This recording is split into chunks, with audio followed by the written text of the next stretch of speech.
It's all over for Ferrari. Well, it could be. There have certainly been pretty scary reports coming out of the Italian press in recent days. Accusations of mismanagement from the very top, resignations of key technical personnel, and general confusion within the team. Looks like Ferrari is looking less and less like a racing team and more like a soap opera. What then is actually happening at Ferrari right now, and why does it seem like their title aspirations are already over? Watch until the end to find out. The Bahrain Grand Prix was a discouraging season opener for Ferrari, who were easily outpaced by Red Bull on pace and had Charles Leclerc retire from the race due to a reliability issue. Through that, team leader Fred Vasseur served as a model of unity. And there are genuine grounds for optimism that Ferrari can aim for victories in Saudi Arabia and Australia. However, that relief won't materialize until after Vasseur and Ferrari have endured days of intense media scrutiny in Italy. Respected, well-connected Italian media outlets have focused their coverage on the resignation of senior technical figure David Sanchez, doubts about CEO Benedetto Vigna's leadership, and a report that Charles Leclerc sought assurances directly from Ferrari president John Elkann. The biggest indication of Ferrari's early season dysfunction is probably the departure of head of vehicle concept David Sanchez to a rival Formula One team, most likely McLaren. Sanchez spent 10 years in senior technical roles at Ferrari before recently resigning after much deliberation, according to him.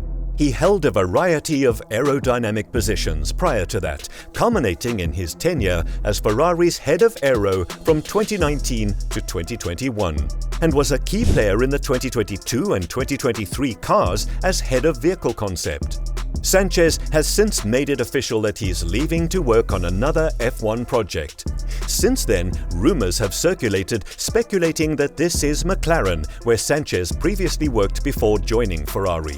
He was a senior aerodynamicist and eventually aero team leader in a 5-year spell at McLaren, which is now headed by Andrea Stella, his former Ferrari colleague. McLaren has had a poor start to 2023, having also started slowly last year when the new aerodynamic rules were introduced. The British team insisted it has faith in technical director James Key and hasn't indicated it will replace him, so Sanchez would presumably join a reorganized department in a new role.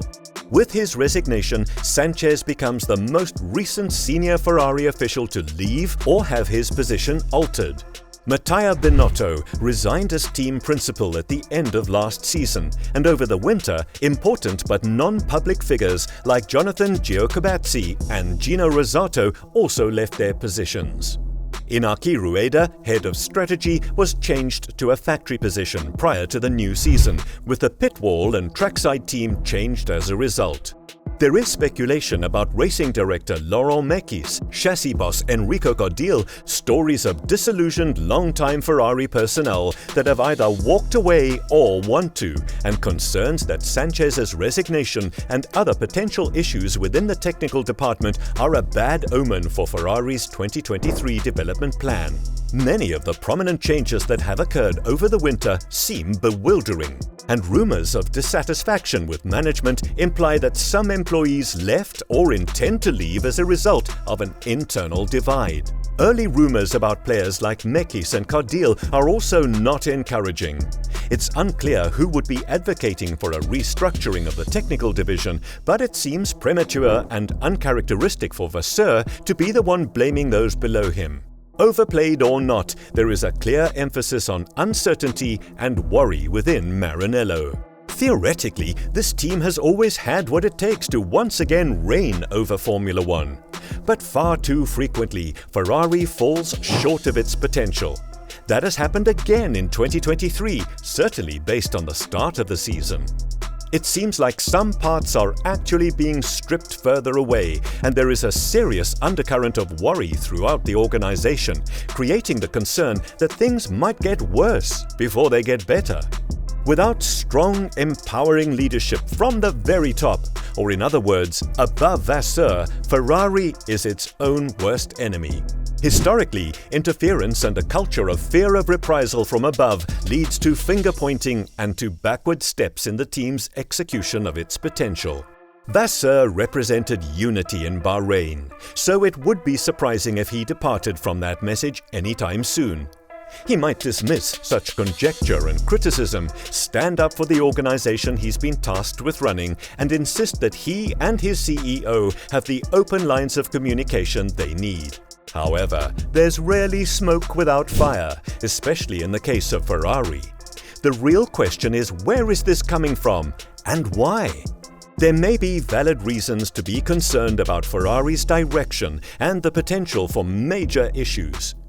Whatever the cause, Ferrari already looks like it needs a more extensive rebuild than Vasseur had anticipated. Even Ferrari's harshest detractors couldn't have predicted the early signs of a potential implosion that are now happening in the Italian media. In a way, Carlos Sainz's complaints about bouncing from the SF23 during the race and Leclerc's bizarre technical issue that forced him out of the race sum up Ferrari's internal situation perfectly. In that nobody seems to know what's going on, the Scuderia included. As Formula One technical expert Craig Scarborough put it, there isn't anything clear from Ferrari. What we saw is that the engine didn't appear to blow up. He lost power, which is a different thing. That could just be because the engine was winding down on the overrun with no ignition and fuel running, so we honestly don't know. It's worrying that they've had potentially two issues, maybe connected, maybe not, in the first race. Obviously, Carlos had a cleaner run, but equally had other issues with the car. So we just don't know. But power unit problems are going to be a big worry for Ferrari, having done all that work through last year and over the winter. And just generally, the car is kind of there, but not really had that last bit of performance to really challenge the Red Bulls in a meaningful way in qualifying or the race. Apart from all the problems, that distant P3 spot was not the scenario Ferrari would have hoped for in Bahrain, their old wounds seemingly not yet healed. But a gain which Ferrari do appear to have made with the SF23 is when it comes to straight-line speed, which Max Verstappen points out is a great asset to have at the high-speed Jeddah Corniche circuit, the next stop for Formula One. Asked if he was surprised to see such a big gap back to the non-Red Bull runners in Bahrain, Verstappen told media, "I think I've already said before that the one-lap performance in the race is very different in balance requirements. So even like I said before on Friday, I was unhappy with the one-lap performance. My long runs were still okay. So not really surprised, I'm just, of course, happy that it worked out like this. But Jeddah is going to be quite different again. Our car seems to be quite strong at high speed, but I think Ferrari is quite quick on the straight, which in Jeddah, of course, is very nice to have. Let's say it like that. But time will tell. I mean, it's really hard to know. We've only really driven these cars here in Bahrain, so we just have to wait and see. We will, of course, try and get there in the best shape possible, and then we'll find out throughout practice where we are exactly. Another issue which Ferrari was seemingly sporting in Bahrain was tyre wear. The Scuderia having struggled last season to keep their tyres in good health during a race compared to Red Bull. Verstappen, though, believes the field will tighten up because the Jeddah track should be easier on the Pirelli rubber than Bahrain was. And Ferrari's Fred Vasseur, while making it clear that his team does have a problem to solve when it comes to tyre wear, nonetheless shares Verstappen's opinions that Jeddah should be kinder on the tyres.